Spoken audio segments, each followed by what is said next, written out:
Il-festi tal-indipendenza jinsabu wara l-bib u l-preparamenti għaddejjin ġmielhom. Din is-sena hemm imħejji programm mill-aqwa ta' divertiment bħala parti miċ-ċelebrazzjonijiet organizzati mill-Partit Nazzjonalista. U fit-19 ta' Settembru fi Pjazza Tritoni wieħed għandu jistenna avveniment mill-isbaħ. Battle of the Bands kif spjegalna s-Segretarju Eżekuttiv Organizzattiv tal-Partit Nazzjonalista Stefan Karwana. Bħala parti mill-61 anniversarju ta' Malta Indipendenti ħankun għadun organizzaw attivitajiet ġewwa Pjazza Tritoni mit-18 sa l-20 ta' Settembru u waħda mis-serati fit-19 ta' Settembru se nkun qegħdin organizzaw din il-Battle of the Bands. Ħankun qegħdin nistiednu diversi bands lokali sabiex jiġu jikkompetu, ovvjament l-aħjar band li tirbaħ ħajkollha reward.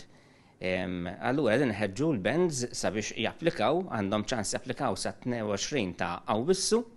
Mbagħad ikun hemm il-proċess ta' għażla u l-aħjar 4 bands li jkunu magħżula jkunu qegħdin jikkompetu kif diġà semmejt fit-19 ta' Settembru fi Pjazza Tritoni. F'din is-serata ser ikun hemm il-voti mill-membri tal-ġurija u anke mill-pubbliku li jista' jivvota għall-aqwa band permezz ta' SMS. Il-band rebbieħa ser titħabbar dakinhar stess. Dakinhar biex nagħlqu s-serata wkoll stedinna bħala supporting band lil Captain Romance and the Danger Dogs li ħajkunu qegħdin jagħtu ukoll l-input tagħhom għal din is-serata u għalhekk inħeġġu kemm lill-pubbliku sabiex jattendu għal din il-Battle of the Bands u kemm artisti allura bands lokali sabiex jattendu u japplikaw għal din is-serata ta' 19 ta' Settembru. Apparti din is-serata, il-Partit Nazzjonalista qed iħejji pjani pakkjat ta' attivitajiet biex jiċċelebra kif jixraq l-anniversarju ta' Malta Indipendenti.